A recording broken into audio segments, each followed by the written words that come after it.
Enforcement directorate की जो समन आया है संजय राउत के पास, उसको लेकर उनका पहला बयान आया है। ट्वीट करके संजय राउत ने कहा कि मेरे खिलाफ साजिश की जा रही है। उन्होंने कहा कि मुझे पता है कि इन्फोर्समेंट डायरेक्टरेट ने मुझे समन भेजे हैं। हम सब शिव सैनिक जो हैं, बाला साहब ठाकरे के शिव सैनिक हैं, और ये बड़ी लड़ाई है, इसमें मुझे कोई रोक नहीं सकता। ये मेरे खिलाफ एक साजिश है।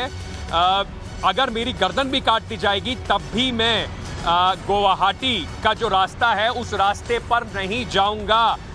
मुझे गिरफ्तार कर लीजिए। अंत उन्होंने करा है अरेस्ट मी, मुझे गिरफ्तार कर लीजिए अपने ट्वीट का। तो मराठी में ट्वीट करा है और सीधे सीधे चैलेंज किया है कि आप चाहें तो मुझे गिरफ्तार कर लें, आप चाहें तो ये मेरे खिलाफ कार्रवाई जो है कॉन्स्पिरेसी है, साजिश है, और अगर मेरी गर्दन भी कट जाएगी तो भी मैं गुवाहाटी के रास्ते पर नहीं जाऊंगा। तो संजय राउत का कड़ा बयान इस वक्त आया है और सीधे आपको ये ट्वीट दिखा रहे हैं। जो आप देख रहे हैं इस वक्त यहाँ पर आपकी स्क्रीन पर, ये जो ट्वीट है संजय राउत का, सीधे सीधे कहते हुए कि मेरे खिलाफ साजिश की जा रही है और मैं किसी भी तरीके से नहीं डरता हूं। अगर आप कुछ भी करना चाहें आप कर सकते हैं। रंजीता मेरी सहयोगी इस वक्त हमारे साथ जुड़ी हुई है। रंजीता, संजय राउत जिस तरीके का उनका बयान आया है, उम्मीद यही थी कि इस तरीके का ही बयान आएगा, लेकिन कुल मिलाकर जो अब इन्फोर्समेंट डायरेक्टरेट की साख के ऊपर सवाल किए जा रहे हैं वो एक गंभीर विषय है।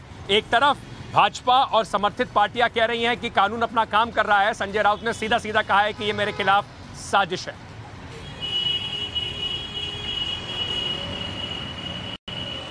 बिल्कुल, उम्मीद भी यही की जा रही थी कि अगर संजय राउत अपने ईडी के सम्मन पर अगर जवाब देते हैं, अगर इस पर ट्वीट करते हैं, मीडिया में बात करेंगे, तो इसी तरह के आरोप लगाएंगे। और कुछ उसी तरह का ट्वीट संजय राउत की तरफ से आया है। जिस तरह के एक अपनी बात एक वोकल तरीके से जब वो रखते हैं, उसी तरह का जवाब जो है वो उन्होंने दिया है। साफ तौर पर अपने ट्वीट में ये वो कह रहे हैं कि एक बड़ी साजिश के तहत किया जा रहा है।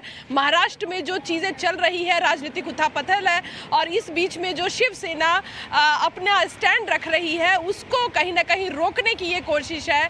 बाला साहेब की जो थ्योरी है, बाला साहब जो आज तक एक मराठी अस्मिता के लिए जो उन्होंने लड़ाई लड़ी है, इन तमाम चीज़ों को रोकने की ये कोशिश की जा रही है। हालांकि उन्होंने ये भी अंतिम लाइन में कहा है कि वो इन चीज़ों से डरते नहीं है, और इस ट्वीट में उन्होंने देवेंद्र फडणवीस को जो है वो टैग किया है। तो ये कहीं ना कहीं ईडी से जो उनकी पूछताछ है उसको राजनीतिक मोड़ और रंग देने की कोशिश की जा रही है। और कहा भी यही जा रहा है कि जो टाइमिंग है ईडी से पूछताछ का, जो सम्मन दिया गया है संजय राउत को, वो कहीं ना कहीं महाराष्ट्र की जो राजनीति है उससे प्रभावित होकर है। और इसी तरह का आरोप संजय राउत ने अपने ट्वीट के जरिए लगाया है।